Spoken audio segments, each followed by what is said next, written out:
everybody. Welcome to episode 253 of a Wrestling Gal podcast, providing you with the female perspective on all things wrestling. Join me, your host and wrestling enthusiast, Ella J. As today, I am joined by former PCW Ultra Women's Champion, Danika Della Rouge. Now let's chat.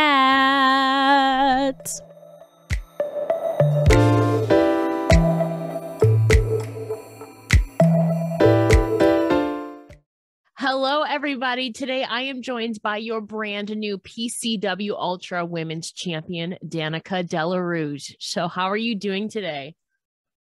Hello, I am doing fabulous. I have 3 belts right now, so I feel amazing right now.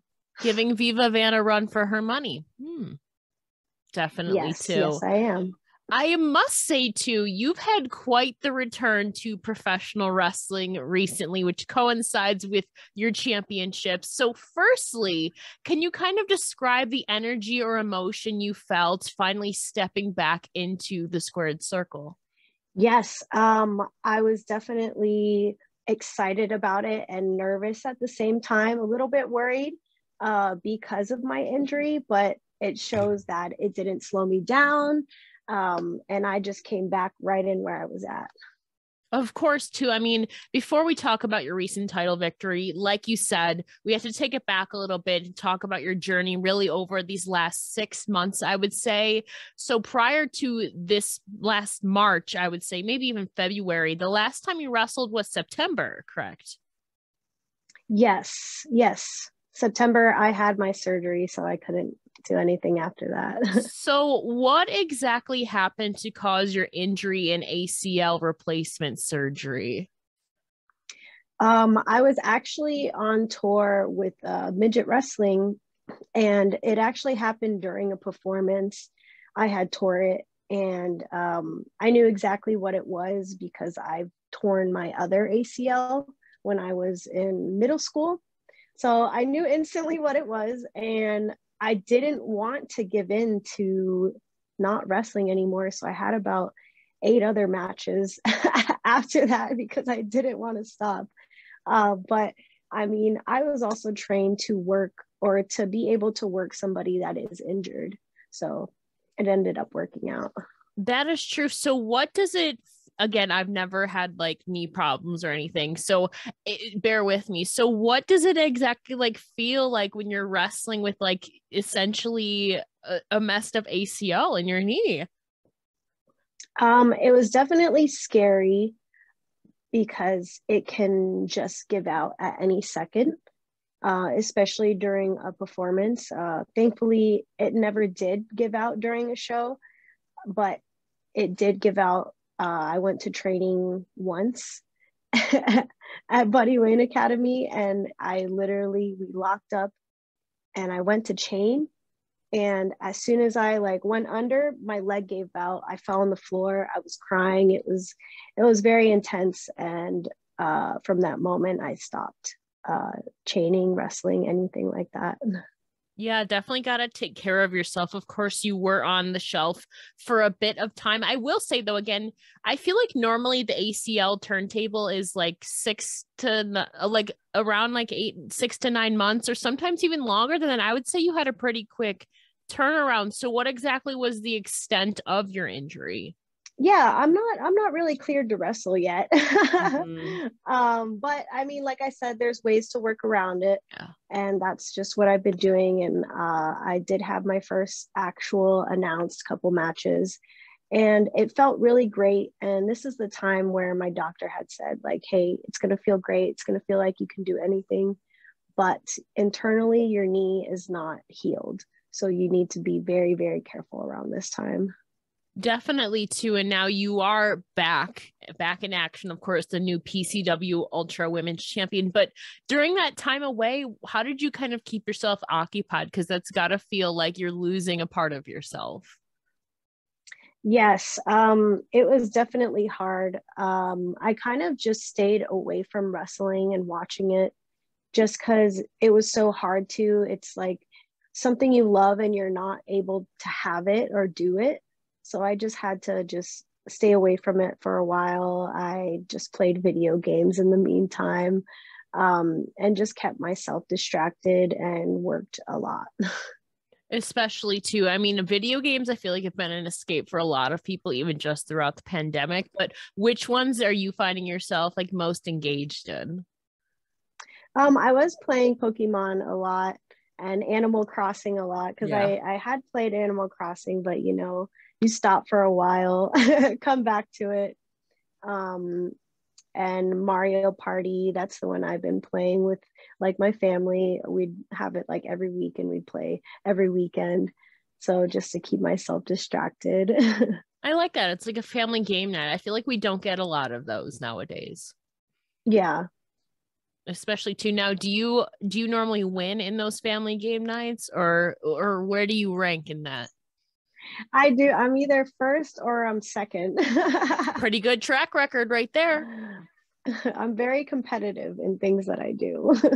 Definitely too. I feel like too, especially in video games and wrestling and like everything you're doing, and like the competitive nature just comes out sometimes.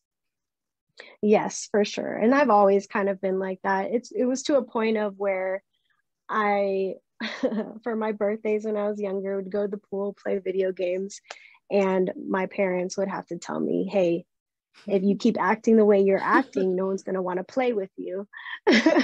So, I like that though too. Now, do you kind of like board game wise or like card game wise, do you kind of have a favorite one in that realm? um I am very good at chess. I love to challenge people. I love when people are like, "Oh, I'm great at it." I'm like, "Oh, really? Challenge me. Let's play."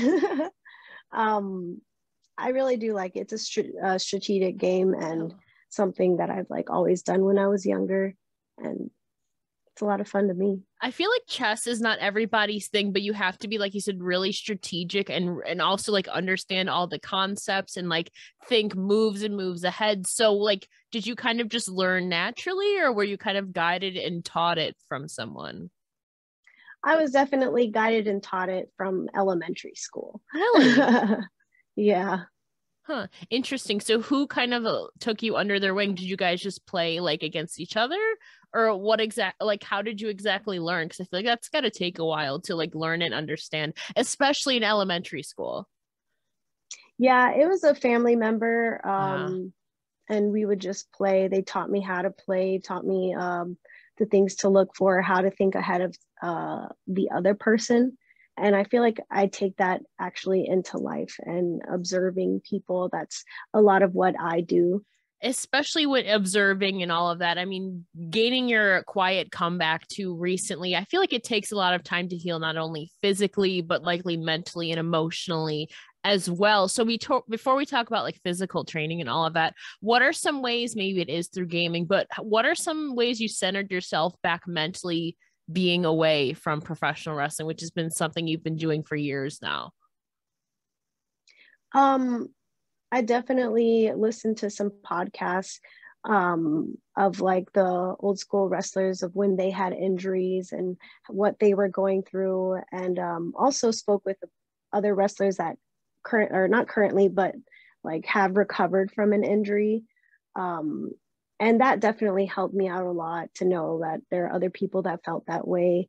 And then some wrestlers along like in my school as well, like had injuries as well. So we got to talk about it, and that helped me mentally feel better about it. Through those discussions, whether whoever it was with, did you kind of take in a new like thing of information that maybe you wouldn't have known like through the recovery process or felt like you really related to in that aspect? Um, Leon Negron had his ACL torn. So me and him definitely talked about this a lot. It helped me feel better, know about, he would say, "Oh, I get those pains," or "What stage are you going through?" And I'd explain where I'm at. And he's like, "Oh, I remember going through that part." So it made me feel like I wasn't alone. And then to see that he's wrestling now, that made me feel like, okay, there is hope. Of course. I mean, it's hard sometimes to see that light at the end of the tunnel, too. And I mean, you've definitely triumphed through it. You're now back in the ring. What for you, though, would you say has maybe been the most difficult or challenging part of the whole process of coming back? I think the hardest part is not restraining myself from not just like go go go go, and doing all the things that I used to do, and then watching others do it and just having to sit there and be like, it's like I can't do that, like, and just accept it. And I mean, especially too, when you actually did step back into a ring, did you kind of naturally feel like you got your groove back, or did it take you a bit to kind of shake that ring rust a bit, as they say? Certain things I got right back into, but other things I decided not to try yet because I didn't feel comfortable and I didn't want to possibly injure it. Um, so I just had to be weary of the things that I could do, and at the time of where I'm at. I'm at 4 months. What can I do? I'm at 5 months. What can I do? Is there a certain move or anything that you're kind of really hesitant to do because of your knee injury? Yeah. Yes, I haven't been doing up and overs, Hmm. or anything on the ropes yet. Nothing with jumping, um, because the landing is a scary part for me. And even in therapy, one day they were just like, okay, I want you to do this, this, and this, and go do it. And it was all like jumping exercises. And that was the very first time. And I started freaking out, and I'm like, what do you mean? Like, can I do it? And they're like, yeah, if you're running, I'm confident you can do this. So just being able to do that in therapy, but not very well, like definitely scared me to do it in the ring. I do think this week I'll try some of it, but maybe like one thing at a time. Yeah, because you don't want to like overdo too much, especially too in landing where you kind of have to coordinate things perfectly. Because even if you're too far to one way, your knee could like bend or tweak it. And I feel like that would just aggravate it even more. Yes, yeah, and I just made it. Yesterday was my 6 month mark, so it's still very early on. Yeah, like I said, I think normally the timetable is like 6 to 9 months normally for like ACL injuries. So I feel like you're definitely ahead of the curve, at least in ring action and all that. And I mean, upon your return though, you did recently dethrone Viva Van to become the PCW Ultra Women's Champion. So what was that moment like for you? The record books are still intact. I know PCW released a statement, you are still the PCW Ultra Women's Champion, but what was that moment like for you? Yes, that was a very big moment because that was my first match going against Viva for a belt or for the PCW belt. And other women have done it. Other women have tried to. And the fact that um, I did it and I'm still injured is just as good, like, if not better. And then, along with me saying that I want her to give me everything you have, because just because we are friends doesn't mean that I'm going to treat you any differently. I'm going to treat you exactly the same as I did the other women, Rebel Kel, Kikyo. I'm going to treat you exactly the same, regardless of our friendship. Of course. And I mean, I feel like too, you arrived, even just how you're looking today. I feel like you arrived with a new look and kind of a new attitude, it seems. So, can you kind of tell us more about this newly rejuvenated Danika Della Rouge? Yes, I was just sick of people stepping on me and pushing me aside and looking me over. And it seemed that I wasn't getting anywhere with my good girl personality and wishing everyone the best. It wasn't getting me anywhere. And so I decided to reinvent myself, with Kelly, because that's kind of where it all began. That's me and Kelly trained together at Buddy Wayne Academy. Me and Rebel Kel were friends. We did a lot together.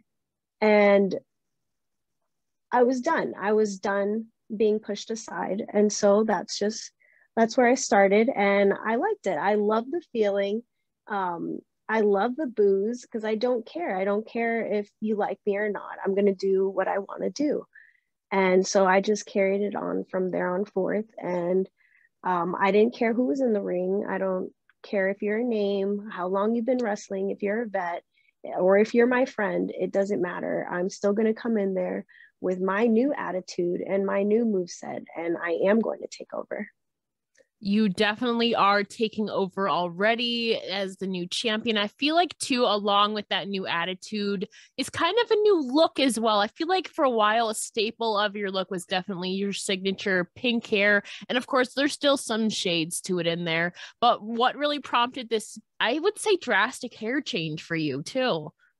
I think I started looking at how I could be different and what I needed to change and what other wrestlers look like. And I noticed a lot of people with pink hair. And it started to aggravate me because I was the original pink hair and everyone else started getting it. And so I felt like I needed to change. I have a new attitude, a new personality. I need a different look. And I've actually always wanted to try box braids. I've done cornrows before and I love them, but I wanted to try something different. And so I had my sister try one piece and I loved it. And so we just stuck with it and did all of it. And I just showed up like that. It fits too. The pink kind of looks like you got like kind of a blood smear, which kind of looks badass, I must say. Like you still got the shades of pink there, but it's definitely a new look and a new attitude and a new era of Danika Della Rouge, and I'm here for it. Thank you. Thank you. Of course, too, just in general, too, I must say, like your ring gear, I mean, especially from like the pink hair era, well, I was like obsessed with. Of course, now you've kind of moved on and reinvented yourself. So I guess going along with your current ring gear, do you kind of have any stories or inspirations when reinventing this new ring gear, a new look for yourself? I definitely wanted something different, but also something that is more of me. Because babyface Danika, that was just me trying to fit in and be happy what I've been doing all of my life. But deep down inside, I have always been aggressive. I always fought in school. It's just, I feel like this is who I am. And it's great to find out and kind of change clothes and like figure out what I am. And I feel like Defy gets to see me develop into that. And I get to see me develop into it. Especially too, I'm excited to see where you go from here and develop into this new rejuvenated Danika and all of that. You got a lot of things up your sleeve and I'm so excited to see. I'm curious too, from your perspective too, I feel like ring gear is like a very underrated aspect of professional wrestling. So from your point of view, like who do you think has the best ring gear game or aesthetic in pro wrestling today? Today, it's so hard because there's so many talented designers and new things coming out. I really do love Jade. I always say her name wrong. Cargill. In AEW. Cargill. Yes, I can't say it right. I always love the stuff she wears. I love the stuff that Thunder Rosa wears. It's always different and great. I love some of the things that Mickey James wears. And even some of the wrestlers out, the newer wrestlers too. It's really cool. It's great to see it in the different styles. It's pretty awesome. I feel like it too, like I said, I feel like it's really underrated aspect, but it really enhances like your attitude or your aesthetic and like your character that you're trying to develop. Yes. And so I like always love, yeah. Go ahead. Sorry, I always love Rhea's pants. They're always great. Rhea Ripley. Rhea Ripley. Yeah. Oh, yes. Like it's so like hardcore and metal. Like I'm obsessed with them too. Like I want to pair myself. I'm obsessed with it, of course, too. Yes. But as you look on now to the future and developing yourself, now that you've officially returned, what are some of your goals you'd like to accomplish next? I definitely want to do what I had originally planned until COVID had come in and affected everything. But I was on my way to go to Japan to wrestle for Sendai. And that week of April, it was actually canceled because of it. So I'm waiting for those doors to open back up. I am in constant communication with Miko, so I'm just waiting, and I can't wait to do that. Like, if I could wrestle there for my entire life, I would wrestle there for my entire life. Of course, Japan is just a whole other, I mean, not only style, but attitude and feel to it. I'm a big fan of it. And so I think you would gel really well. So I hope that this opportunity comes up for you. The world has been crazy, but fingers crossed. I hopefully it comes into fruition for you. Yes, yes. But other than that, I definitely do want to wrestle in other places, AEW Dark, AEW itself, WWE, any other promotions, Marvelous in Japan. Like, I want to wrestle everywhere. Of course. I mean, you got to experience that world too, and all these different opponents and experiences too. I mean, of course, wrestling is a worldly thing. And of course, switching gears here, I wanted to bring it back a little bit of talking about something that you tweeted a few months ago, because I feel like it's really relevant to life in general. And so you said, and I quote, take a deep breath, pick yourself off, dust yourself off, and start all over again. And so how do you personally maybe cope with those moments of self-doubt if you're ever feeling down? Yeah, I just think back to what my coach had said, because there was a lot of times where he'd be like, hey, throughout this business is hard, it's cutthroat, and there's going to be times where you love it and you want to do it all the time. There's going to be times where you hate it. There's going to be times where you want to quit. But you just keep going and you'll figure out what you want to do. And so the bad days, I know they're going to come. I just try not to dwell on it, and I just try and move on from there and look at the things.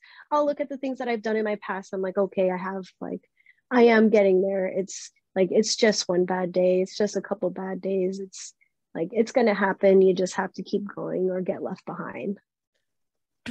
Like they say, just keep swimming, keep on going. Of course, that's been so hard, I think, especially the last 2+ years now but everybody's essentially going through the same thing. We had so many things taken away from us in different career fields and all of that, but definitely keep on going is definitely a great quote for you. And I like kind of corresponding with that, I've seen a theme of various inspirational quotes posted on your Twitter and Instagram. So is there one that really resonates with you, or kind of you let guide yourself to in life at all? I feel like a variety of them. A lot of what John Cena says is He's a great very, like, Twitter. I take it. He really is. Just things that have to deal with, because I've had a lot of bad things happen in my life. So, but it doesn't mean that it's going to always be like that.